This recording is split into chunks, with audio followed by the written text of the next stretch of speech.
धैर्य जी वाहन रोकी ना, वाहन रोकी। अरे आपका हो गए? धैर्य जी हमरा भोजन की आवश्यकता बा और वहाँ भोजनालय बा। अरे का बात करत अड़ा, अभी तक खा के निकलनी हो से कोनो टाइम होके खाए के ना। खाए दी ना रउआ, पता तबाए के भूख लागत रहेला, लाग गेल होगी भूख। संतोषी तू भी ना कसम से। ही ला 500 रुपया ला और जाके खा ला जौन खाए के बाद। खा के आई? धैर्य जी रउआ के भूख ना लगल बा? ना हमरा भूख नहीं के लगल।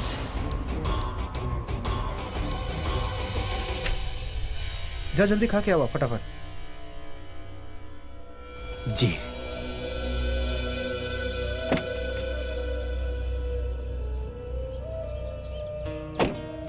रउआ तो एकर खाना के पीछे ही पड़ जाएनी।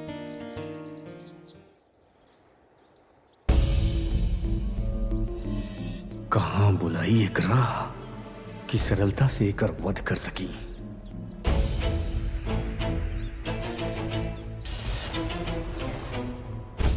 हाँ, ई स्थान उचित लग रहा बा।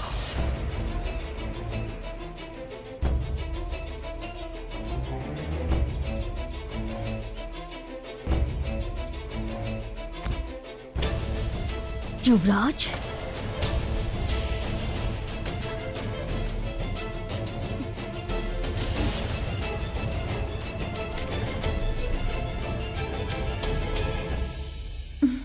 संतोषी और धैर्य ये यहाँ का कर रहा बाड़े और ये युवराज यहाँ काहे खातिर आयल बाड़े? युवराज, रउआ यहाँ कौन कार्य हेतु आयल बानी? अच्छा भाई, जे मंगला के प्रबल से भेंट हो गई, अब कदाचित प्रबल की सहायता मिल जाए।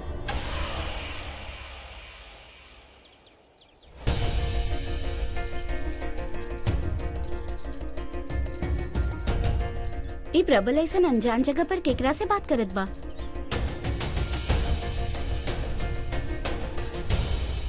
यदि संतोषी मंगला के प्रबल के साथे देख लेलक त ओके सत्य ज्ञात हो जाई।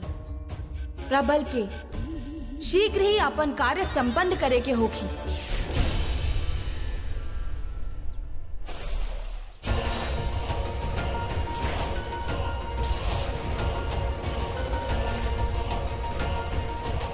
धैर्य सर, देखिए प्रबल केकरा से बात करत बा।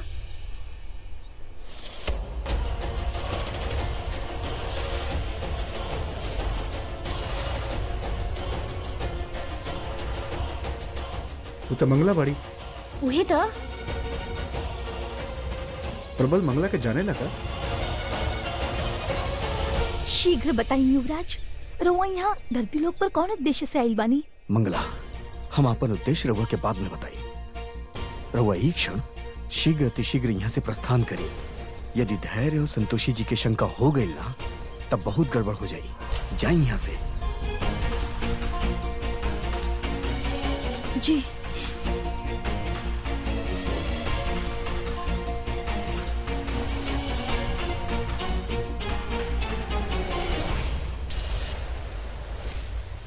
गौ माता, राव शंका सही रहे। ई सेवक असुर लोक के युवराज है, अर्थात देवी पौलमी के भाई। कौनो बड़ योजना अवश्य बनैले बाई, जेकरा कारण उ धरती लोक गइल बा। और ए षड्यंत्र में होखे ना होखे देवी पौलमी भी भागीदार बाड़ी। ओ मंगला ही रहे। बाकी ऐसे अचानक हमने के देख के भाग काहे गइल? पहले घर से बिना बतेले गायब हो गइल और आज यहाँ से देख के भाग गइल। अब सोचे वाला बात ये बा कि प्रबल उसे का बात करत रहे। मंगला और प्रबल के कनेक्शन का हो सकेला? आवेदी पूछत बानी।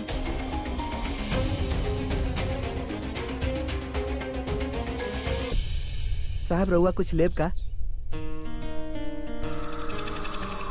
अच्छा, 2 कचौड़ी कर दिया और साथ में कुछ पिए खातिर? Cold drink. 2 कोल्ड ड्रिंक, ठीक बा? भैया ईगो काला दिहा और ईगो संतरा वाला। ठीक बा मैडम।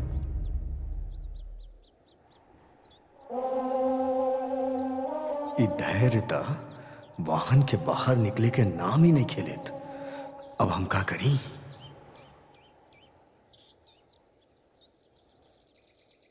साहब ली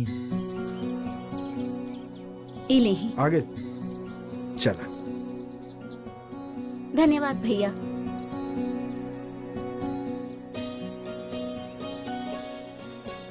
अच्छा भइल ना प्रबल गाड़ी रोकवा देलस खाए खातिर। यही बाने हमनियो खा रहल बानी, ना तो हमने के रुके वाला रही ना।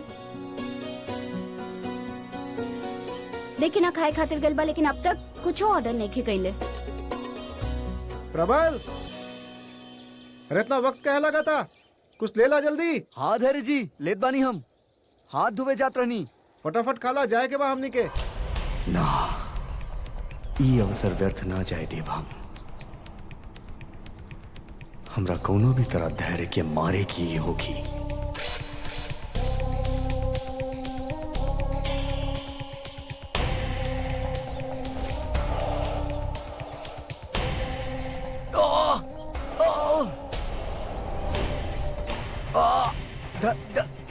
धैर्य जी, हमार पैर कुछ हो गई बा, अति पीड़ा होत बा।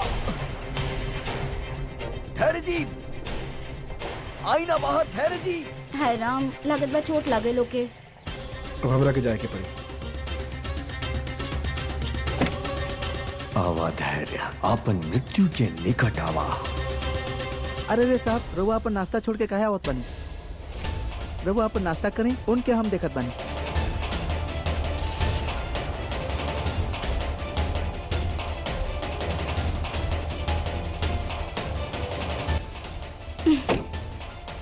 वो आवता, वो थोड़ा लगे।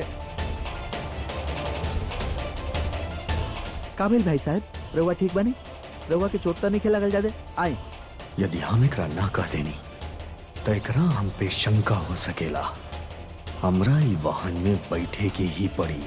लागत बा अब ठीक लागत बा ओके। इस तरफ से आई, आ जाए। खा कहीं नहीं खी रहल। बस हो गया। आराम से आराम से आराम से आराम से आराम से। चलो हम देखा तनी काबिल लोग। आराम से, एक मिनट संभल के। धीरे धीरे आराम से।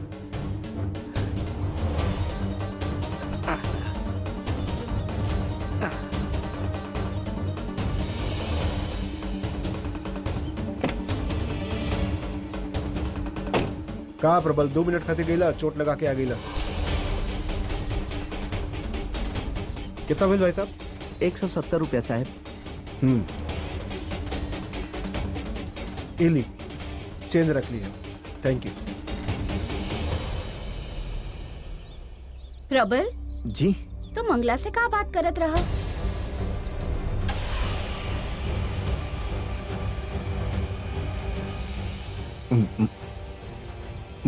मंगला? हाँ मंगला, जैसे तू बात करता रहा वहाँ खड़ा होके।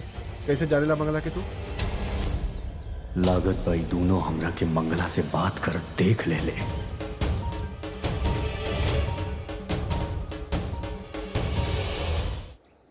अच्छा वो मंगला, वो धैर्य जी, मंगला जी हमरा गांव के बारी, तो उनकरा से हम वार्तालाप करत रही।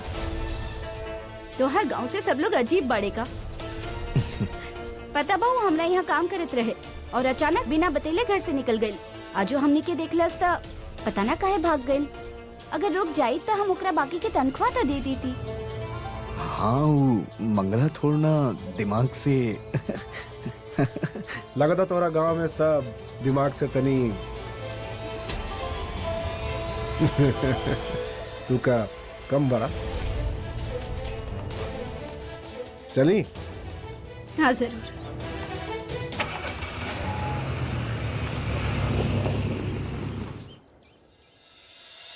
बड़ा मुश्किल से बात संभलल। अरे अरे चाचा चाची और ताई जी बड़ा गजब के लोग बाड़े। संतोषी माता के नाम पर ऐसन हरकत कईल वो लोग के शोभा ना देवेला। हमने तो खाली यही आशा कर सकत बानी कि ईश्वरी सबके सद्बुद्धि दे। खैर बेटा, तो नहीं सब लोग काफी थकल लागत बड़ा। जा बेटा आराम कर ला, तू जा। जी।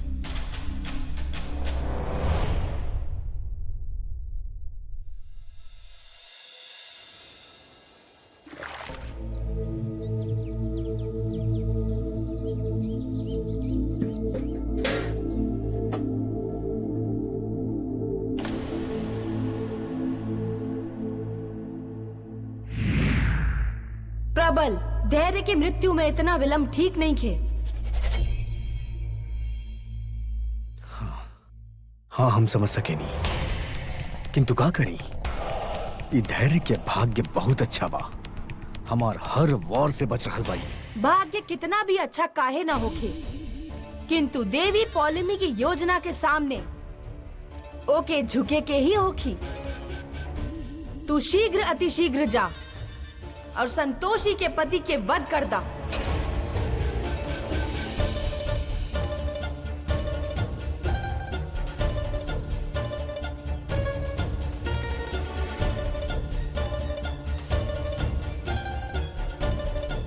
दीदी, ये धूप तक कुछ ही क्षण में चल जाई, अब हम का करें? ता तू धूप से भी अधिक तीव्रता से जा और अपन कार्य संपन्न करके ही आवा।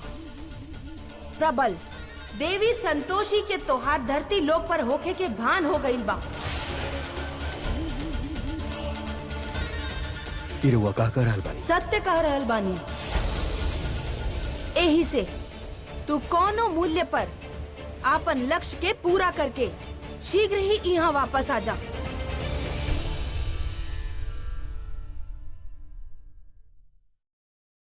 अभी तैयार होके कहाँ चल देनी? अरे बैंक के तरीका में निपटा के आवता नहीं। जी ना, आज रवा कहीं ना जाए। अरे काहे?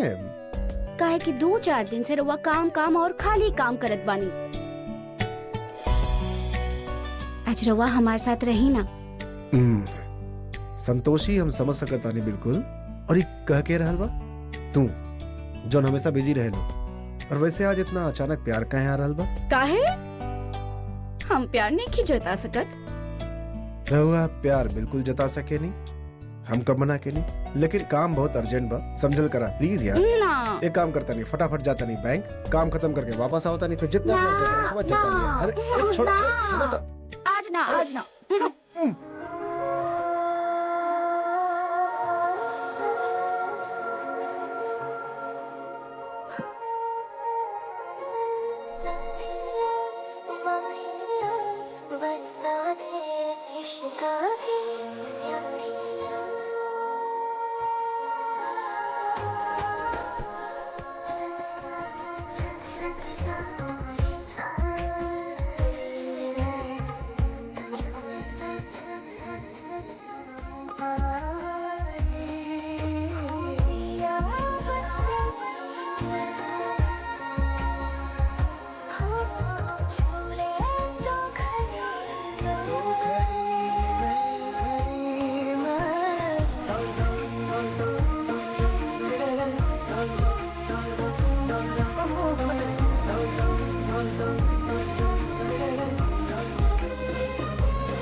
हमरा पता बा तू ये सब काहे करत ताड़ो। काहे करत बानी? तू हमरा के रोकल चाहताड़ो, लेकिन सॉरी आज जाए के बा, काहे कि बैंक शायद कल बंद होगी, तो आज जाए बहुत जरूरी बा। अच्छा, तो धैर्य जी बाहर जा रहल बाड़े।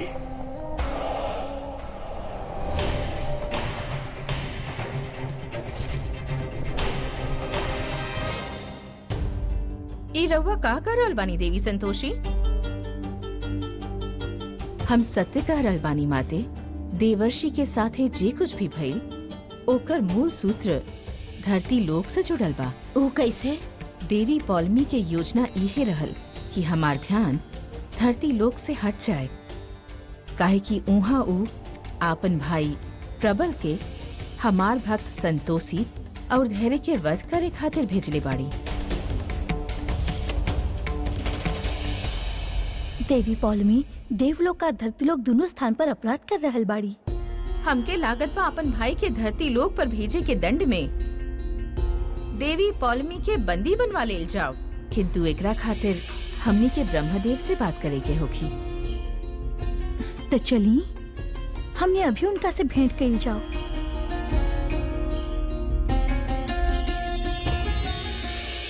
हमके तो लागत बा हमरा से दूर जाके रवा बड़ा मजा आवेला। तनी को तकलीफ ना होके ना हमके छोड़ के जाए में।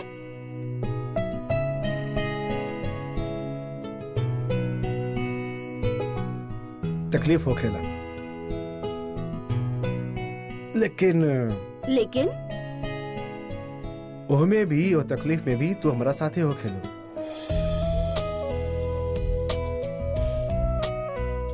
हमेशा हमारा साथ होखेलो, अच्छा वक्त में, बुरा वक्त में, हर याद में, छोटा छोटा बात में। और तू होखेलू ना तो हमरा कोनो चीज से डर ना लगेला।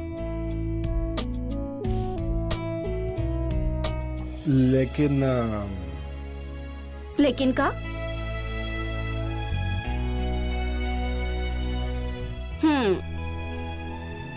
ठीक बा, इतना सारा बात बना ले बानी त जाई, लेकिन जल्दी आ जाई। तो परमिशन मिल गई ना? ओके ठीक बा, तो हम अभी जाता नहीं। जात बानी ना कही के, जाके आवत बानी कही के। तो जाके आवता नहीं फिर कही के काई? चलो।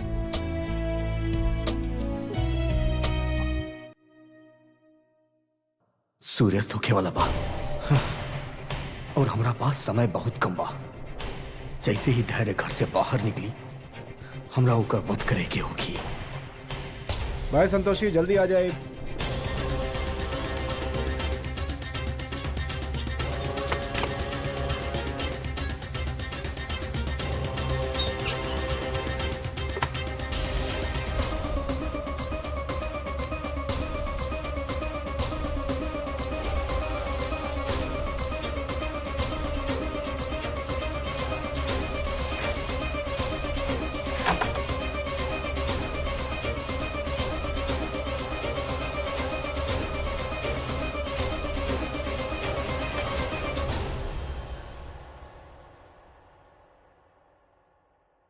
अरे बेटा, इतना जल्दी में कहाँ जा रहल बड़ा?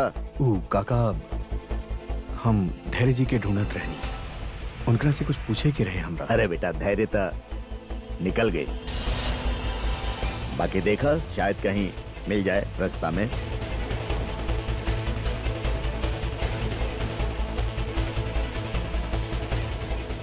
यदि कहीं ना तो धैर्य छत से जरूर दिखी।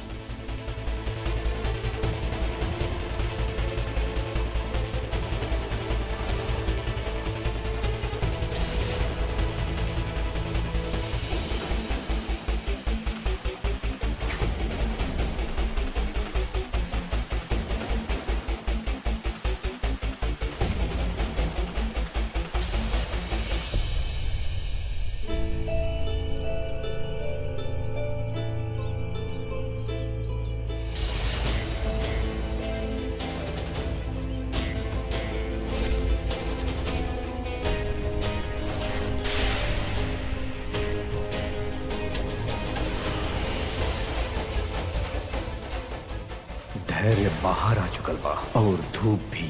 अब हमरा केहू ना रोक सकेला, केहू ना।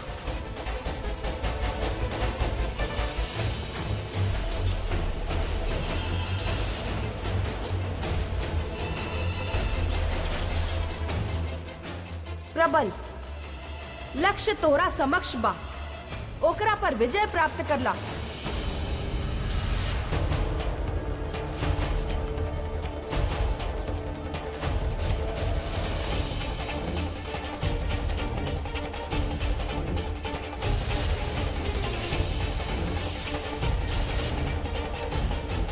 तू उचित विचार कर रहल बाड़ा प्रबल।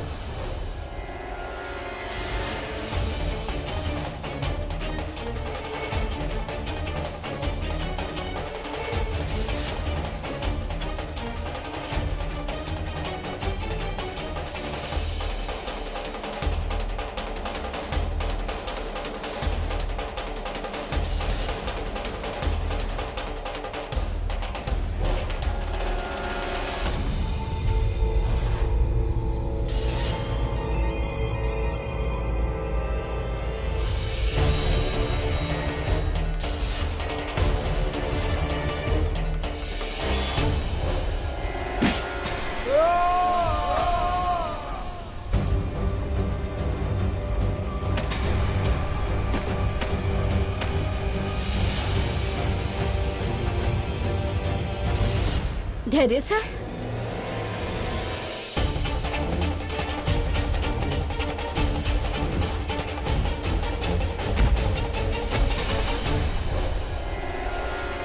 संतोषी,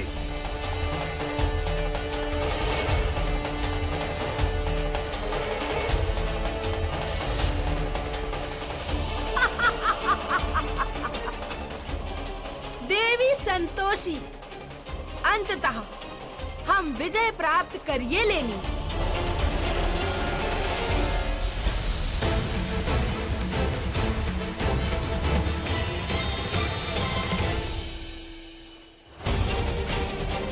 राउर अंत के साथ हमार विजय के आरंभ भइल बा धैर्य।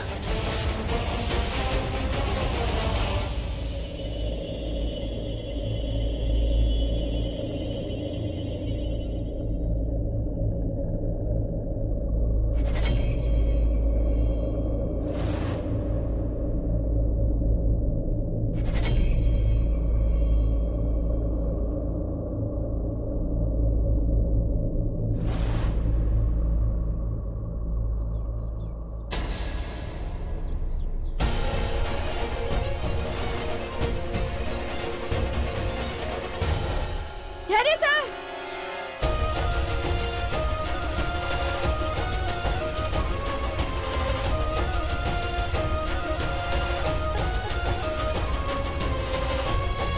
धैर्य सर। काका, काकी।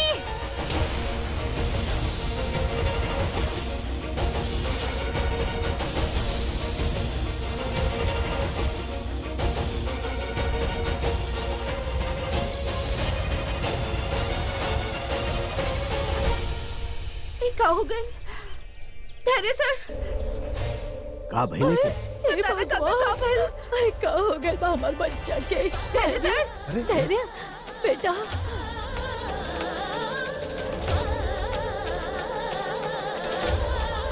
अरे पुष्पा यहाँ का खड़ा बाड़ू? बाहर जाके देखा ड्राइवर बाकी ना। बोला गाड़ी निकाल दे जल्दी। बाकी ड्राइवर तो छुट्टी पे बा। अगर ड्राइवर छुट्टी पर गइल बा तब उज्जवल तू गाड़ी निकाला, चला अस्पताल ले चले के जल्दी करा, चला। काका, गाड़ी खराब रहे तो ड्राइवर ओके गराज छोड़ के आई बा। हे भगवान, ना सब मुसीबत एक साथ कैसे आ गई? कुछ करा, जल्दी कुछ करा। कितना खून बह गई हमारे बच्चा के, कुछ करा जल्दी। अरे अगर गाड़ी गैरेज में बात है कि अस्पताल कैसे लेके चली हम? आज तक रिक्शा के भी स्ट्राइक बा। पापा रहुआ टेंशन मत ली, हम बाहर जाके देखा तनी कोनो गाड़ी मिल जाता कि ना। ठीक बा, जल्दी करा, जल्दी जल्दी लेके आवा। जल्दी। हे माँ, का करे? हमारी मदद करी ना। काका।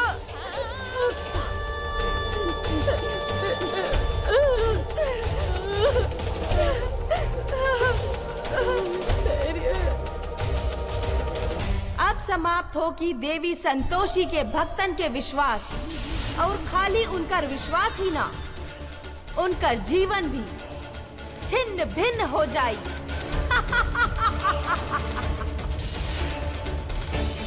और ई देवी संतोषी खातिर सबसे अधिक पीड़ादायक होगी।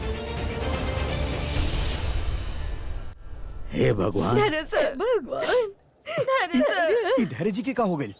प्रबल, प्रबल देख ना धैर्य सर के का हो गइल? इतना खून बहत बा। प्रबल, हमार पति के बचा लो।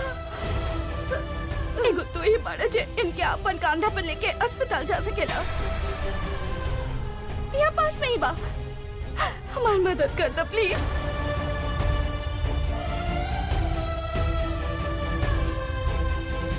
देख कर रहल बाड़ा प्रबल, लेके चल बना। हाँ बेटे चला।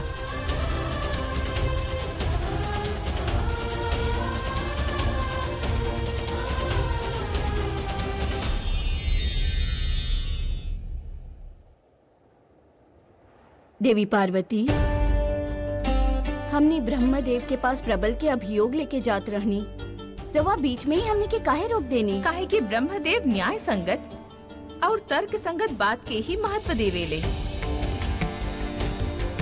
जब तक हमनी के पास प्रबल के विरुद्ध साक्ष्य ना होगी, तब तक ब्रह्मदेव से बात कईल व्यर्थ बा। सत्य कह रहल बानी देवी रउआ, किंतु प्रबल के विरुद्ध साक्ष्य पावे खातिर हमने का कर सकेनी?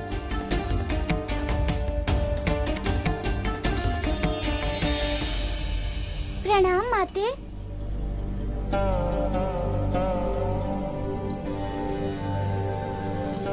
माते, हमके रउआ के एगो सूचना देवे के बा। कुछ क्षण पहले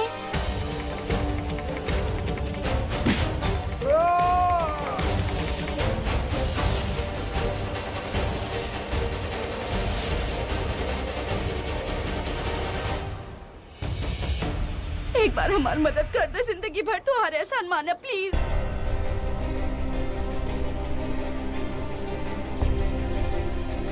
आवा बेटा, खाली तोरे भरोसा बा। आओ ना जल्दी करा।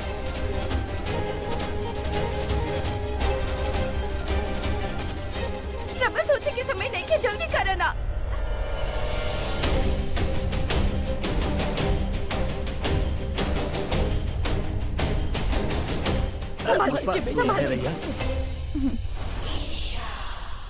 देवी पौलमी अक्षम्य अपराध कैले बाड़ी।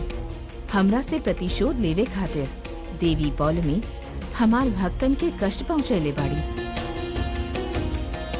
देवी संतोषी, रउआ अपन स्थान पर जाई और अपन भक्तन के परिस्थिति के अवलोकन करी।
जौना हाथ से हम एकर हत्या के प्रयास कईनी, उहे हाथ से एकरा उठा के एकरा उपचार खातिर ले जाए के पड़ रहल बा।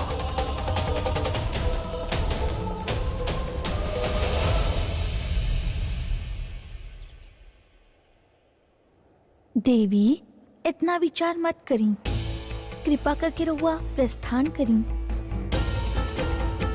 हमने तीनों देवी साक्ष्य एकत्रित करे के प्रयास करत पानी। साक्ष्य मिलते ही हमने ब्रह्मदेव की स्थिति से अवगत कराई। हाँ देवी, ए समय रउआ प्रस्थान करी। देवी पौलोमी के उनकर कृत्य के दंड अवश्य मिली।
इनकार हालत तो बड़ा गंभीर हो रहा बा। शरीर में कोनो हरकत भी नहीं के हो रहा। नर्स, फास्ट इंजेक्शन तैयार करा। हम इनके सिचुएशन के बारे में सीनियर डॉक्टर के इन्फॉर्म करत बानी। ठीक बा?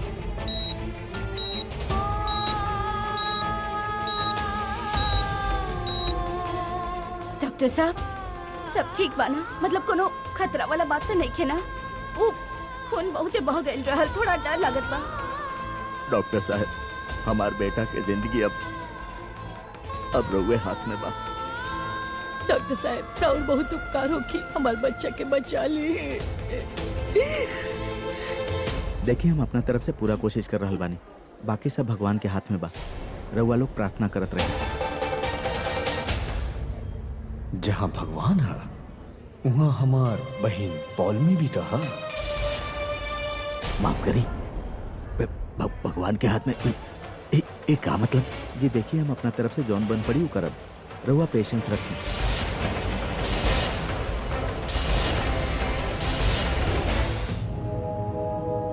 अगर भगवान के हाथ में बा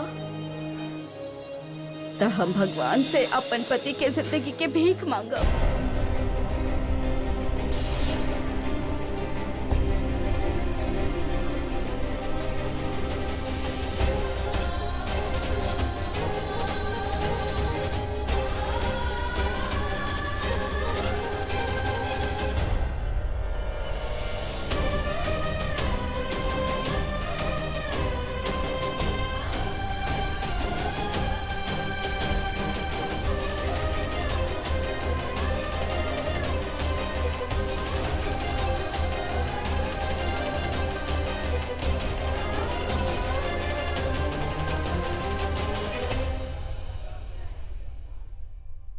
हमारे पति के बचा ली।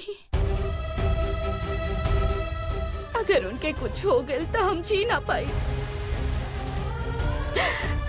ये हमार मांग के सिंदूर, हमार मंगलसूत्र, हमार चूड़ी, हमार श्रृंगार, सब कुछ धैर्य सर से बा। उनकर बिना एकर कोनो मोल नहीं के माँ। हम कह देत बानी माँ, अगर धैर्य सर के कुछ हो गए तो हम ये रवा सामने सर पटक पटक के अपन जान दे दे।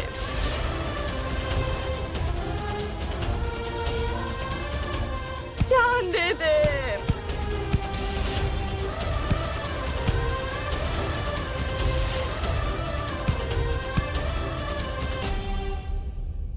माते, संतोषी के सेवक ओकरा आसपास ही बा। कहीं वो संतोषी के कोनो हानि तो नहीं के पहुँचावल चाहत। ओकर भाव से हमके कुछ ऐसन ही प्रतीत हो रहल बा। किंतु माते, हमके तो ओकर भाव समझ में ही नहीं के आ रहल।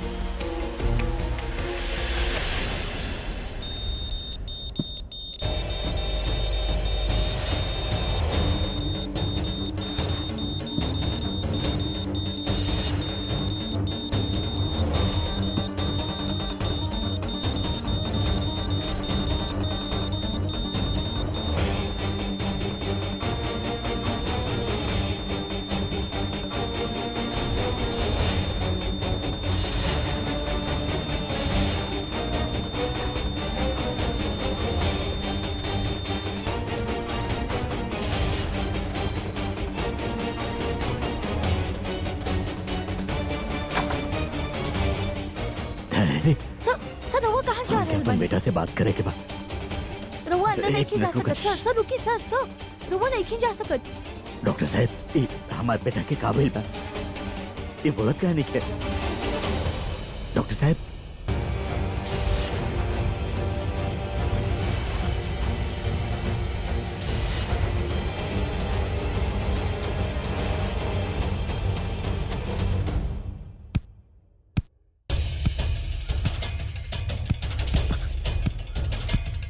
संतोषी जी, संतोषी जी, संतोषी जी, रवा संभालिए अपना आप के। कैसे संभाली प्रबल, कैसे संभाली हम? हाँ, हमार सब कुछ दांव पर लागल बा प्रबल। अगर धैर्य सर के कुछ हो गए ना तो हम जी ना पाए। तो के पता बा, हर पल हर दिन हम प्रार्थना में खाली धैर्य सर के सलामती की दुआ मंगले बानी। फिर ऐसा कैसे हो गए प्रबल? अपन साहब के बचा लेना प्रबल। हाँ, हम हमेशा तोहार ये एहसान मानब। और अगर तू धैर्य सर के नहीं खा बचा सकत ना तो तू हमके मार सकत बाड़ा प्लीज। हम का करी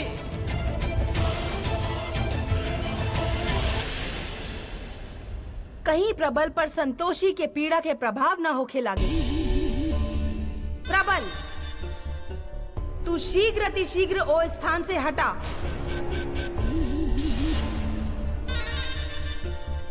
ज्ञात नहीं खे हो रहल कि ई मौन धारण कैले काहे बैठल बा।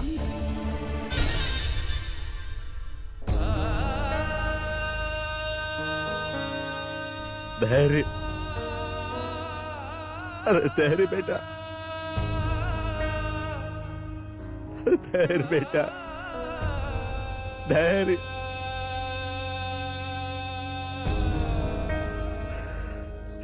धैर्य बेटा।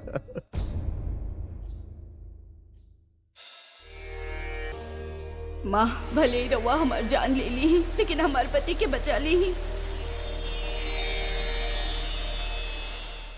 अरे क्या अनर्थ हो गई सब। अरे धैर्य बेटा,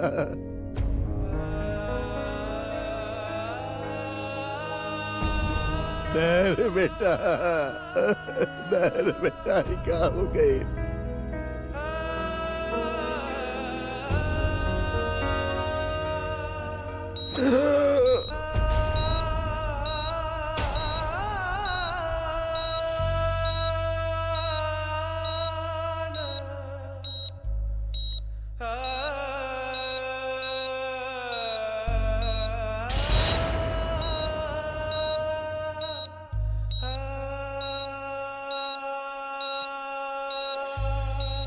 इनकर तो सांस चल रहल बा।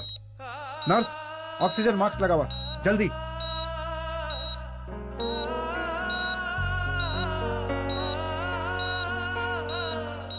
धैर्य,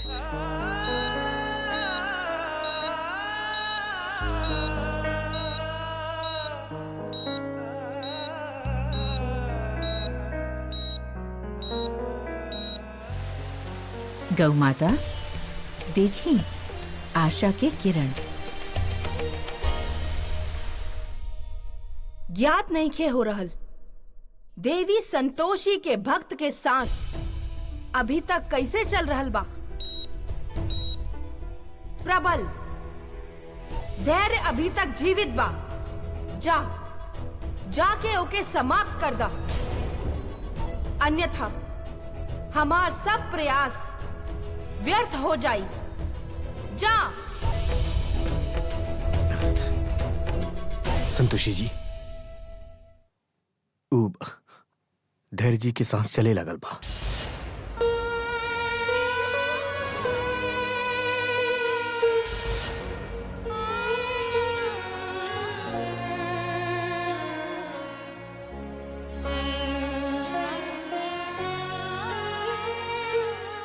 हाँ, रउआ हमार बात पे विश्वास करी। हम रउआ की यह बतावे आयल रहनी कि धैर्य जी के सांस चले लगल बा।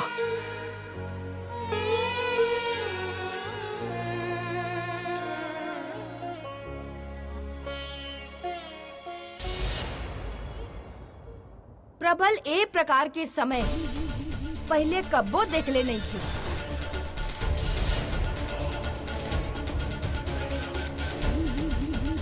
यही से ऊ भ्रमित हो रहल बा।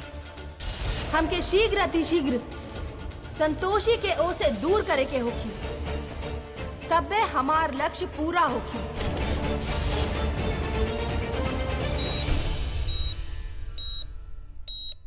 धैर्य सर,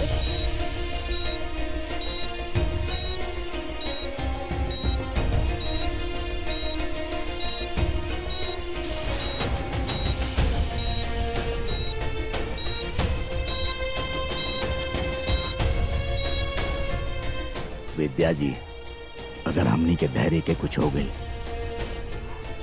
तो संतोषी तो अपन जान दे दी। ना, ऐसा कुछ ना होगी। हमके पूरा विश्वास बा संतोषी माँ हमने के कुछ खराब ना होके दी।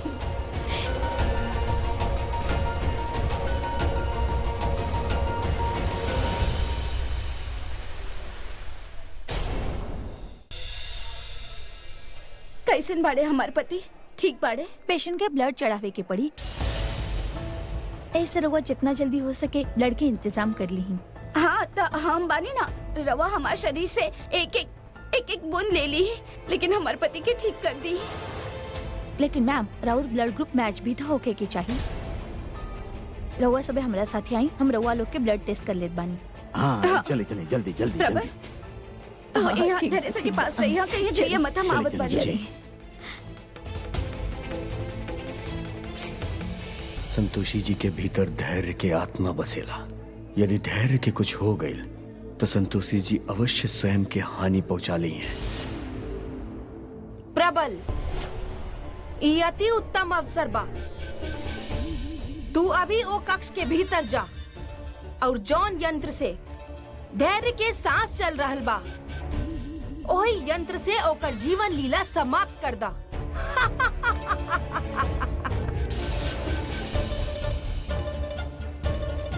जा प्रबल और अपन पिता के प्रतिशोध ला।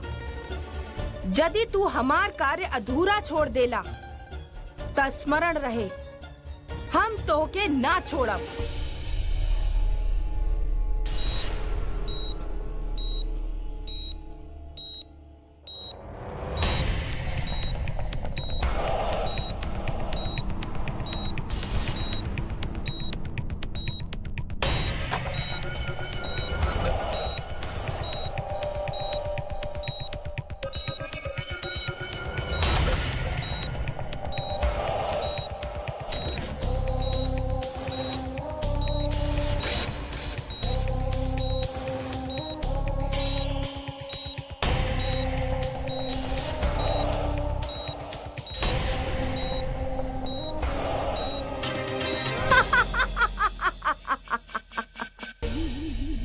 प्रबल, जा और जाके धैर्य के प्राण ले ला।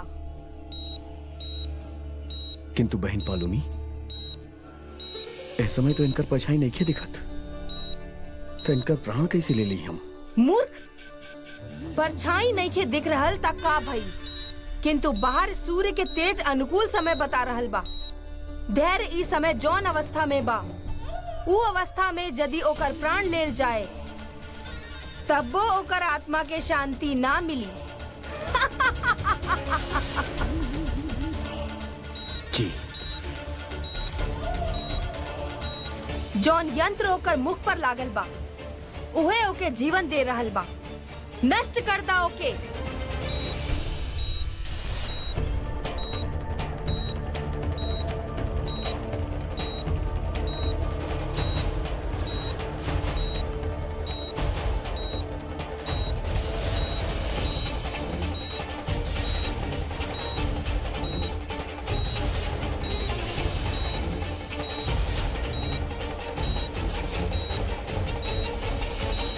रवा अपन ध्यान तो रखे नहीं ना।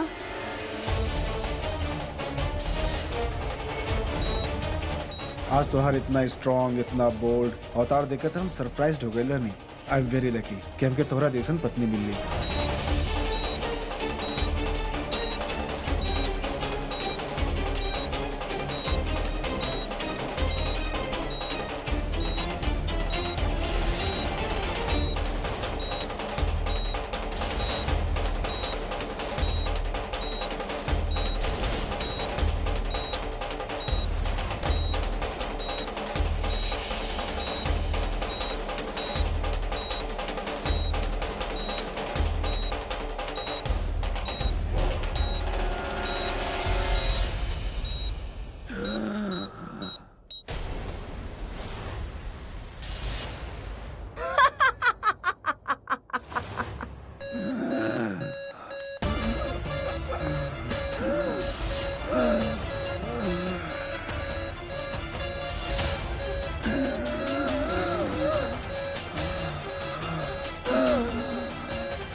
देवी संतोषी के भक्त मोह माया और सुख से सदा खातिर मुक्त हो जाई।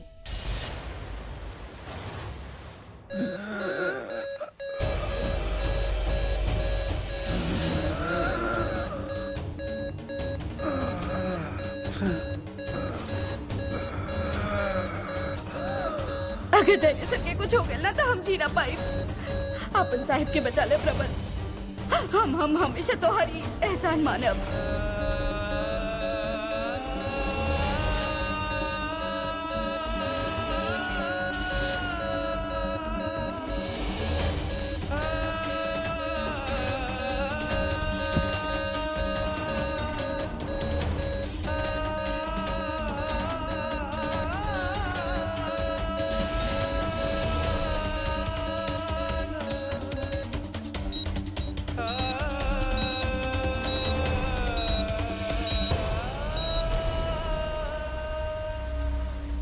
प्रबल, ई का कैला तू?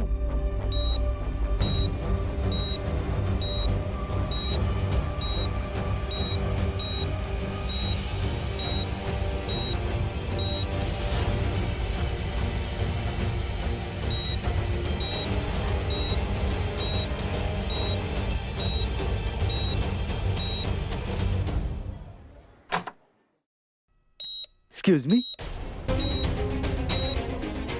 क्या बनी रहुआ? रहुआ इस तरह से अंदर कैसे आ गई? नर्स, वार्ड बॉय, कहाँ बड़ा सब? वार्ड बॉय कहाँ बा? देखा अंदर के बा, बाहर निकालो के। जी जी सर। अरे भाई रहुआ अंदर कैसे आ गई? बाहर आई, बाहर आई। बाहर चली। रहुआ के बानी और ये अंदर कैसे गेले? और तोनी सब का करत रहला? पेशेंट के सुरक्षा के ख्याल तोनी के रखे के चाहिए। का भइल डॉक्टर साहब? जी हम माफी चाहत बानी मैडम, पता नहीं रूम के अंदर कैसे आ गई।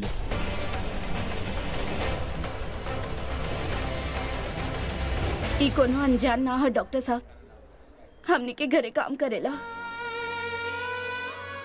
धैर्य सर के फिक्र हो रहल होई, इसे देखे गेल होखी।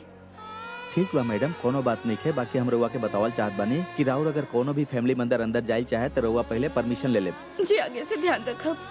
और तोनी सभी बात के ख्याल रखा कि बिना परमिशन के केहू भी अंदर ना जाए। गौ माता, जौन प्रकार प्रबल के व्यवहार बा ओसे हमके ओकर उद्देश्य ज्ञात करे की आवश्यकता बा।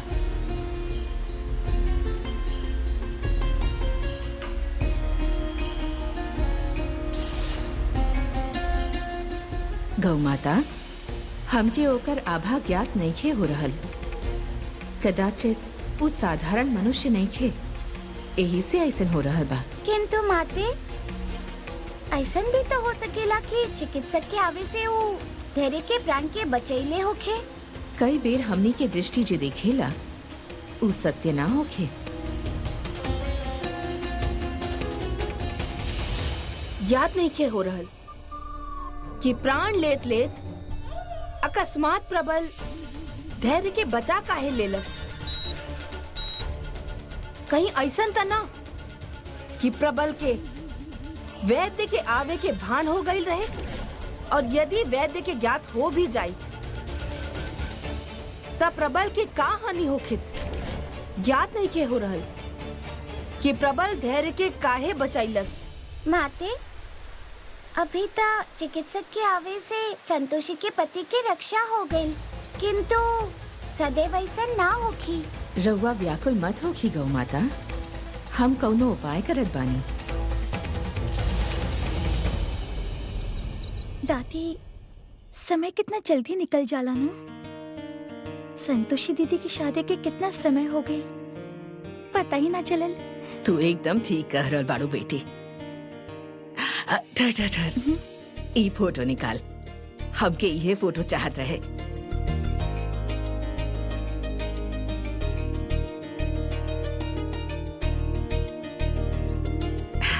कितना सुंदर लग रहल बाड़े दोनों। एगो काम करा, इला पैसा ए फोटो के ना फ्रेम करवाला। हाँ, अच्छा सा फ्रेम करवाई है, ठीक बा? ठीक बा दादी। का भइल दादी? कुछ ना बेटा, कुछ ना। पता ना बच्चा, जब से संतोषी ये घर से गई बिया ना, हमके एगो अजीब सा बेचैनी रहेला।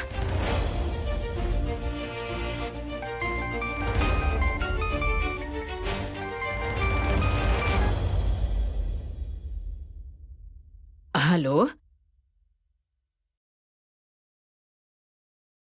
हाँ? का?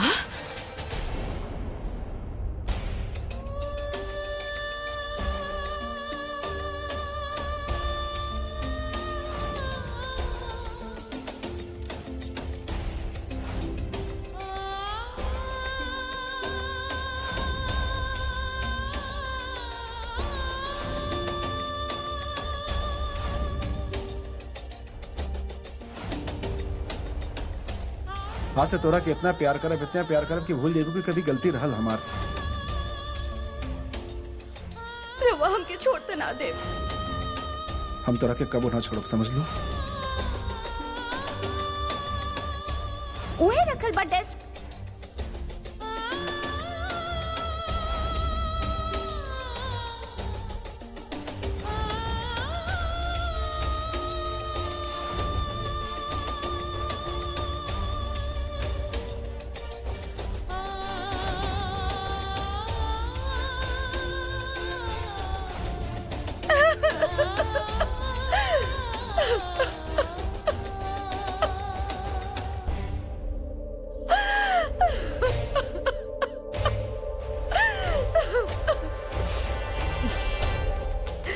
जय संतोषी माँ, जय संतोषी माँ, जय संतोषी माँ, जय संतोषी माँ।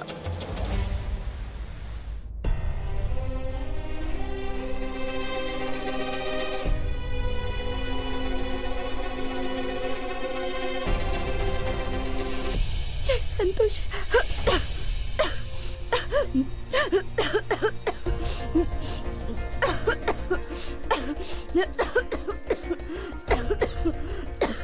संतोषी जी, थोड़ा जल पी ली।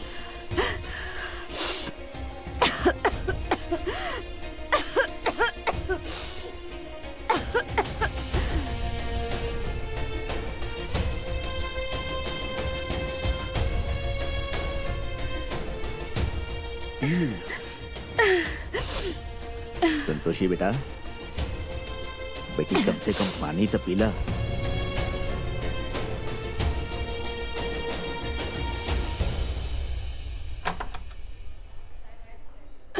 डॉक्टर साहब कैसन बा हमार बेटा? ठीक बा ना?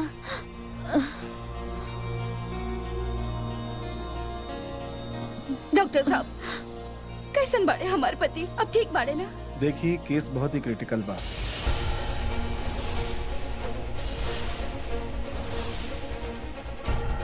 जहाँ चोट लगल बा वहाँ ब्लड पूरा तरह से ब्लॉक हो गई बा। ऐसे ऑपरेशन करे के होगी। आई होप ऑपरेशन सक्सेसफुल हो जाए, वरना पेशेंट के बचाए बहुत मुश्किल हो जाए।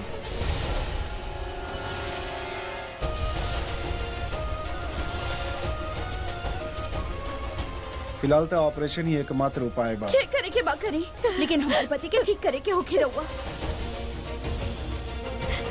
उनके कुछ होके के ना चाहिए। काका कहीं ना कुछ होके के ना चाहिए। देखिए, हम राउर तकलीफ समझता नहीं, बाकी आई प्रॉमिस हम आपन ओर से पूरा कोशिश करब। कोशिश ना डॉक्टर साहब, रहुआ उनके ठीक करे के बा, कोशिश नहीं के करे के। रहुआ उनके ठीक करे के होके। देखी का हालत हो गई हमार बहू के। डॉक्टर साहब, रहुआ हमार बेटा के बचा ली प्लीज। डॉक्टर साहब प्लीज घबराई मत, सब ठीक हो जाए। नर्स, तू लोग इनके साथ जा और ऑपरेशन के पेपर पर इनसे साइन करवा ला। ओके, आई। और तू हमारा साथ आवा, ऑपरेशन के तैयारी करे के बाद। हे भगवान रक्षा करी हमार बेटा के। माते, संतोषी के पति सुरक्षित तबा ना? घर पर बच्चा ठीक बाड़े ना काकी? हाँ बेटा, पुष्पा वो लोग के साथ भी आ, अभी हमार बात भी भइल रहे उसे। बस पूछत रहले कि मम्मी पापा घरे कब आई हैं, बहुत याद करत रहले हैं।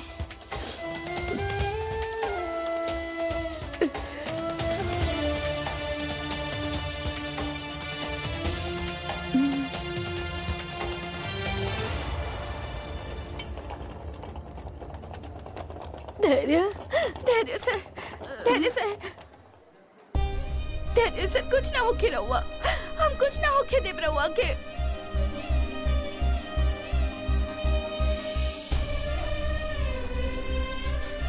संतोषी जी, रहुआ बिल्कुल फिक्र मत करी, सब ठीक हो जाए। देखिए रहुआ हमनी पर भरोसा करी, हमनी आपन ओर से पूरा कोशिश करब।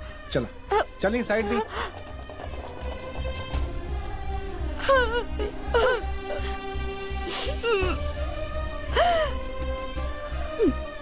संतोषी, संभाला अपना आपके बेटा, हमके पूरा विश्वास बा। संतोषी माँ हमने पर कृपा करी है, हमारे धैर्य के कुछ ना होगी बेटा, धैर्य के कुछ भी ना होगी।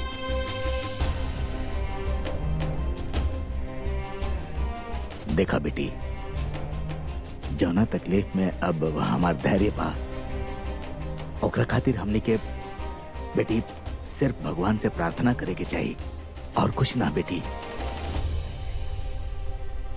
बेटी बाकी सब तू डॉक्टर पर छोड़ दा।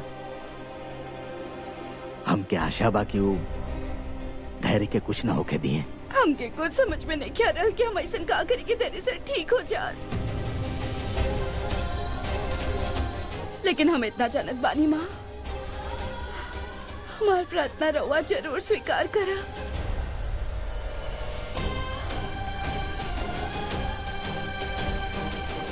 संतोषिया,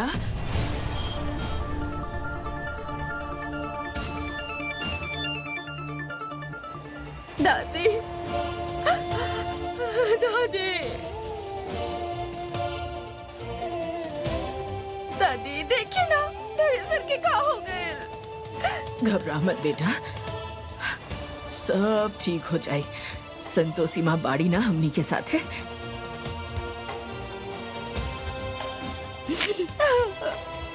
एक्सक्यूज मी, देखिए हो सकेला हमने के और भी ब्लड की जरूरत पड़े। हॉस्पिटल में ओ नेगेटिव ग्रुप के ब्लड खत्म हो चुकल बा।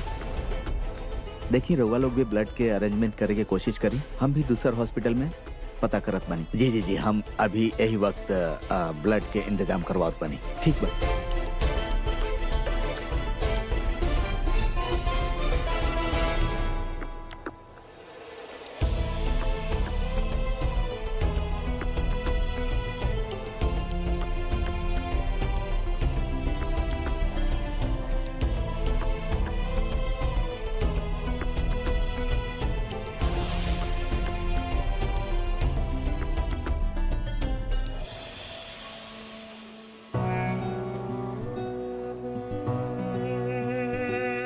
संतोषी जी कितना परेशान बानी, का करी हम, हमसे उनकर ये हालत देखल नहीं के जात।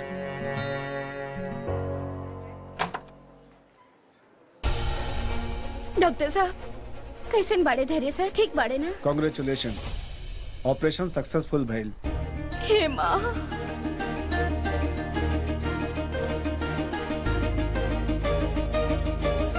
राहुल बहुत बहुत धन्यवाद। अगला 24 घंटा उनका खातिर बहुत नाजुक बा, काहे कि वो ये समय खुद ब्रीथ ना कर पा रहल बड़न।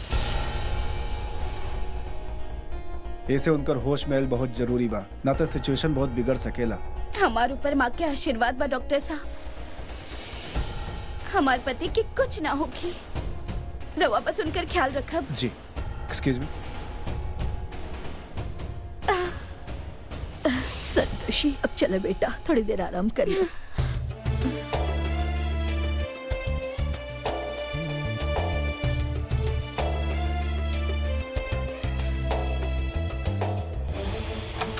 रवा मिश्रा फैमिली के मेंबर बानी, ये कुछ दवाई और इंजेक्शन बा, दवाई ले आई। उका बना हम उनकर फैमिली की परेशान नहीं की कई चाहत। वैद्य के बात से लग रहल बा कि धैर्य के अगला 4 पहर अत्यधिक कठिन बा। प्रबल के यही बीच आपन कार्य संपन्न करे के होखी।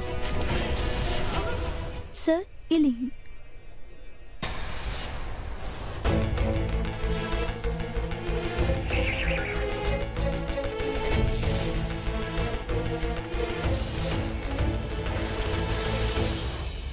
प्रबल, तू धैर्य के काहे न मरला? का तू चिकित्सक के कारण भयभीत हो गई रहला? हमार प्रश्न के उत्तर दा। बतावा, तू ओकर वध काहे न कैला? स्तब्ध काहे खड़ा बाड़ा? हमार प्रश्न के उत्तर दा। यदि चिकित्सक आ भी जाई तो के कौन बड़ी हानि होखे वाला रहे? बोला, काहे पूरा ना कैला हमार लक्ष्य? कुछ भी करा, किंतु धैर्य के हत्या करा। काहे कि जब ओकर मृत्यु होखी तबे देवी संतोषी के भक्त संतोषी के पीड़ा पहुंची, जैसे देवी संतोषी के कष्ट होखी।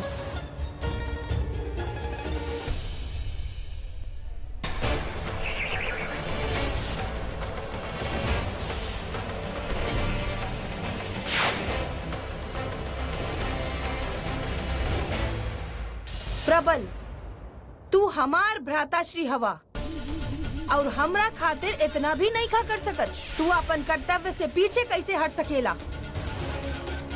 ठीक बा, यदि तू ई कार्य नहीं खा कर सकत तो हमरा पास एगो और शस्त्र बा, मंगला।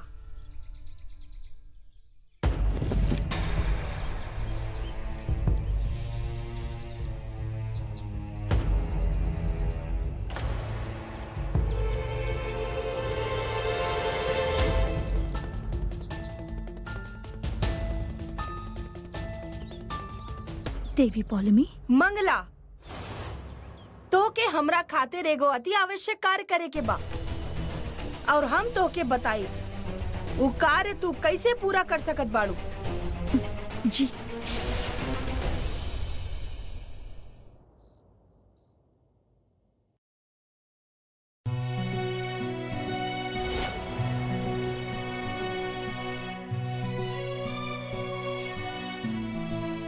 जेकरा हम प्रेम करेनी, हम ओकरा ऐसे कष्ट में ना देख सकेनी।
देवी पौलमी के लक्ष्य आज कोनो भी प्रकार पूर्ण हो के ही रही।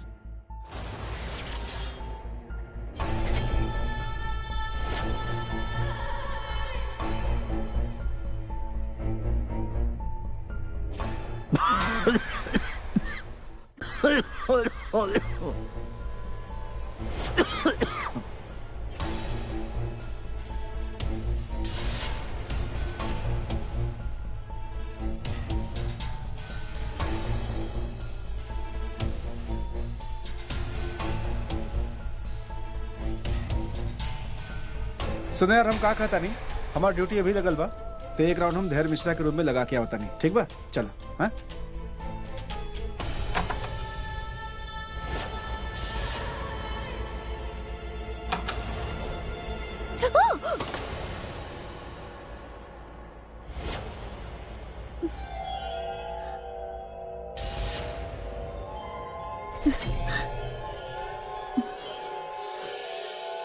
इत अत्यंत भयावह स्थान बा। धरती लोक पर ऐसा स्थान हमके एकदम पसंद नहीं खे।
युवराज रउआ, हम तो घबराइए गईल रानी। धैर्य जी के हाथ लगावे के प्रयत्न भी मत करिया। हाथ उखाड़ के फेंक देब राव।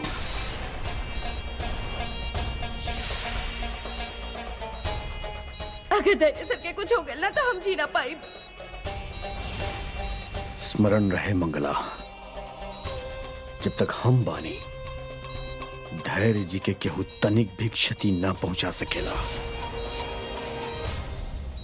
लेकिन युवराज, तेरे के समाप्त करे के कार्य देवी पौले में हमरा के तेरी बाड़ी, और रउआ तो जानत बने कि हम ये कार्य ना करब तो का होगी। देवी पौलमी के आदेश के भूल जाई और हमार आदेश के पालन करी। हमार प्रबल, तोहके तोहार धृष्टता के दंड अवश्य मिली। खाली तोहरा कारण हम अपन विजय से दूर बानी।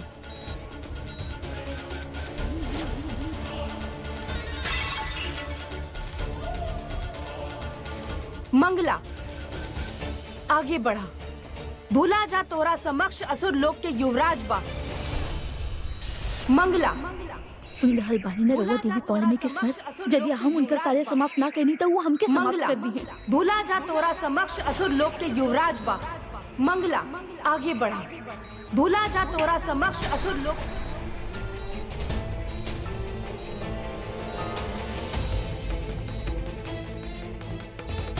देवी पौलोमी असुर लोक के कन्या रहली, अब वो देवलोक के देवी बाड़ी और असुर लोक के युवराज हम बानी।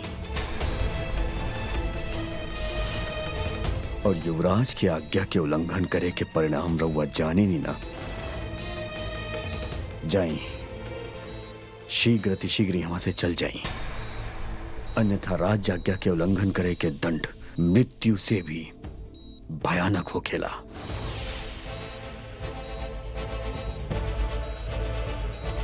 जाई।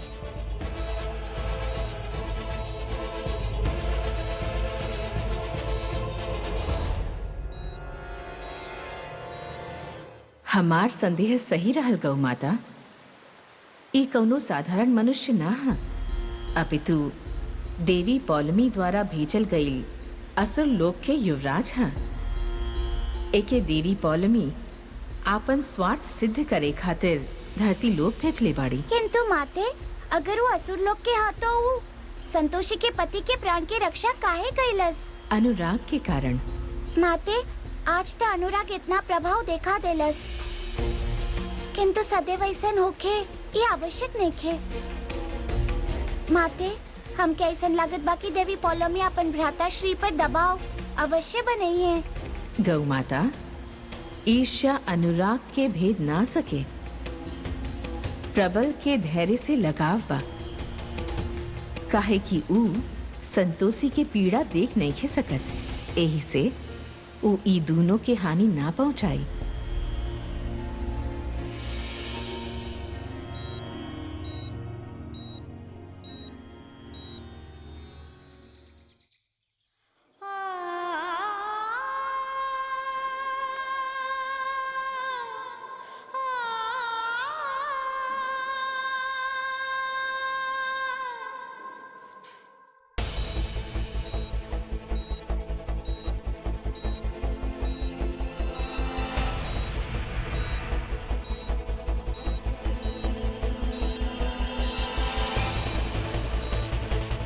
Nurse, injection.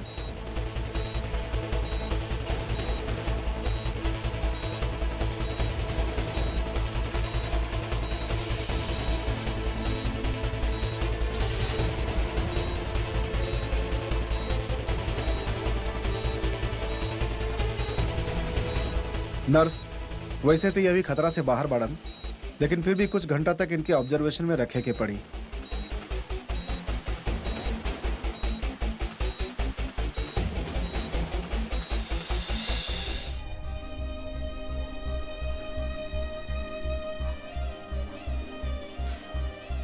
एकर पति के हालत बहुत क्रिटिकल बा। माता रानी एकर भक्ति के लाज रखलेस। हाँ, सुन लेता हमहू इहे बानी कि इनकर पति के तबीयत बहुत खराब बा। भगवान इनकर भला करस।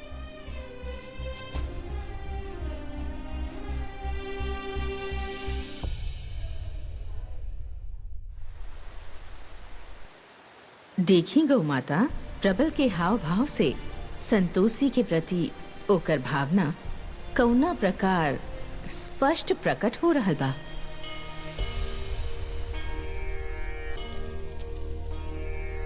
देवी, प्रबल खातिर हमार सोच अनुचित रहल। ओ देवी संतोषी के भक्तन के कौनो कष्ट नेखे पहुंचावे वाला।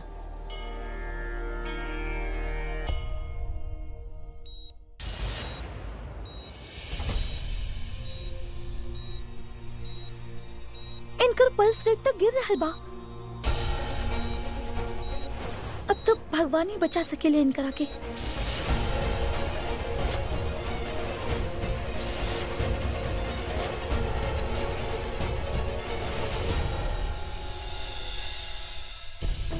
यदि हम अपन बुद्धि से काम लिही तो अब भी प्रबल के अपना ओर कर सकेनी। प्रबल, हम तो के एगो अंतिम अवसर देल चाहत बानी।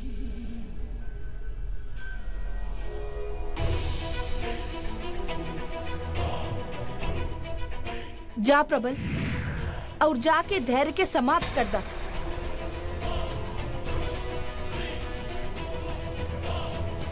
ना बहन पौलमी, हमरा से ही कार्य ना हुई।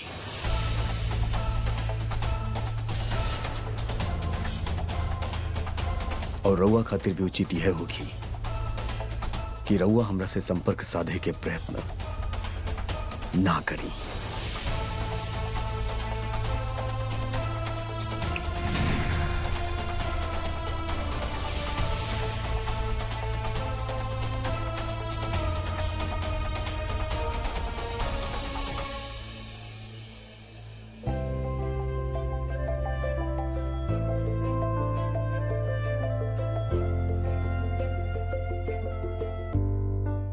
अपन उद्देश्य से भटक रहल बाड़ा प्रबल। तू धरती लोक पर प्रेम करे खातिर ना, अपितु घृणा करे खातिर गइल बाड़ा। भूला रहल बाड़ा प्रबल, तोहके अपन पिताश्री के प्रतिशोध लेवे के बा।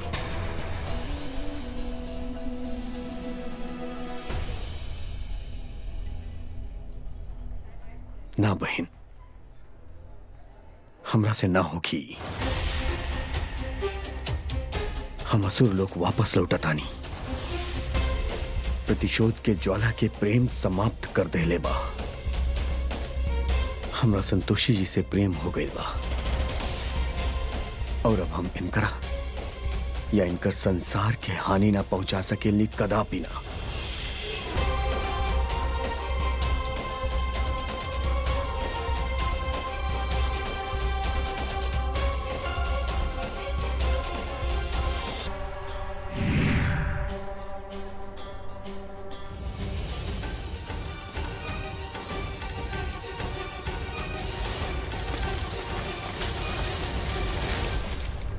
हम देवलोक के भस्म कर देव, समस्त देवता के अस्तित्व के मिटा देव।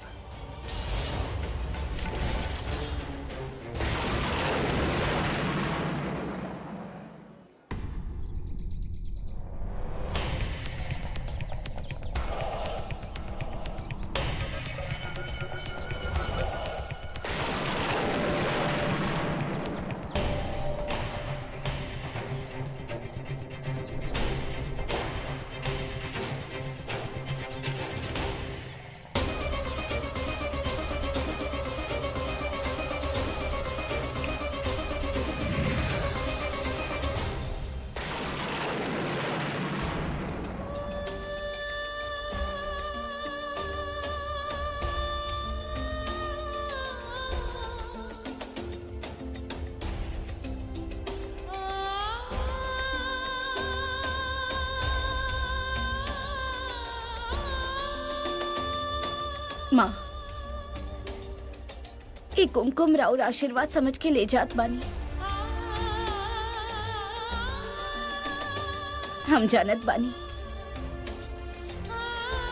एक स्पर्श मात्र से धैर्य से ठीक हो जाई है।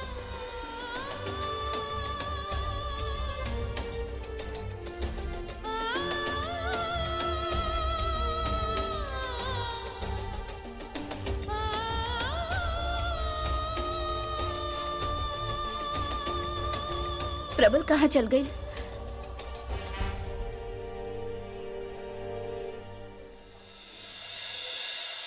दादी, संतोषी दीदी से कहीं बिल्कुल चिंता मत करी, जीजाजी जल्दी ठीक हो जाइए। हाँ हाँ।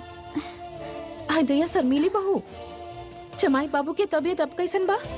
जीजाजी के अभी ऑपरेशन भइल बा, उनका तबीयत बहुत नाजुक बा। भगवान करस जमाई बाबू के तबीयत जल्दी से ठीक हो जाए। हाँ,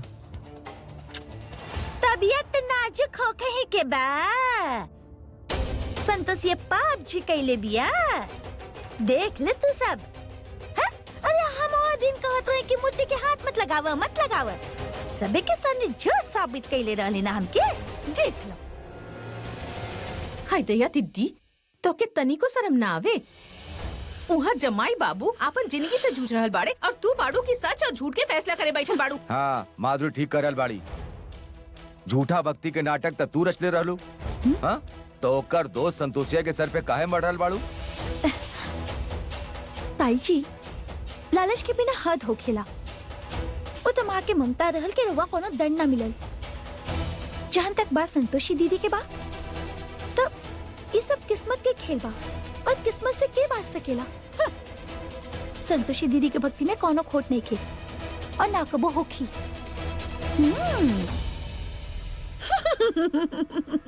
संतोषिया के चमचा सब। अरे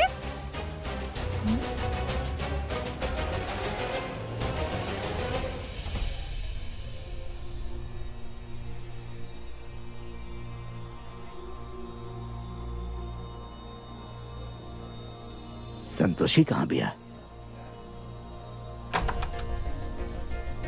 डॉक्टर साहब, हमार बेटा कैसन बा? हम ओकरा से मिल सके नहीं? देखी होश तो उनके नहीं आयल बा, बाकी वो पहले से बहुत बेहतर बाड़ा। हो सके तक कुछ टाइम और वेट कर ली। डॉक्टर साहब हमके अपन पति से मिले दी ही। माँ की कुमकुम उनके लगावल चाहत बानी। आई एम सॉरी संतोषी जी, आईसीयू में ये सब अलाउड नहीं खे। वो तो हम जानत बानी डॉक्टर साहब। बाकी देखा माँ के सिंदूर लगावते धैर्य से ठीक हो जाई है। बस थोड़ा सा समय दे दी, हम टीका लगा के बाहर आ जाए। डॉक्टर साहब, देखिए ना कितना विनती कर रहल बिया रउआ से, प्लीज एक बार इजाजत दे दी, वो जल्दी आ जाई। देखिए डॉक्टर साहब, हम जानत बानी हर अस्पताल के अपन नियम होखेला, बाकी भगवान के प्रति हर इंसान के अपन विश्वास होखेला। वो विश्वास के खातिर जाए दी प्लीज।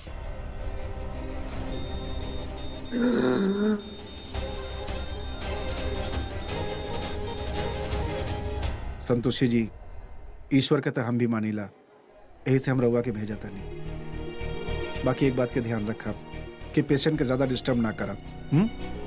जाए। राहुल, बहुत बहुत धन्यवाद। Excuse me.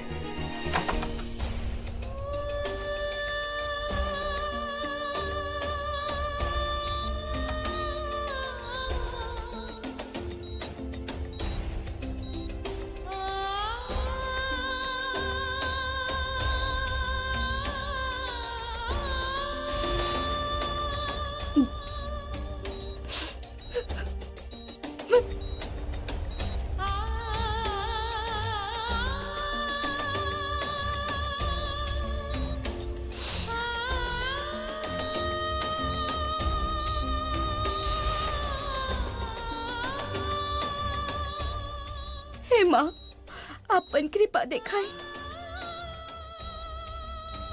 धैर्य सर के अपन आशीर्वाद दी।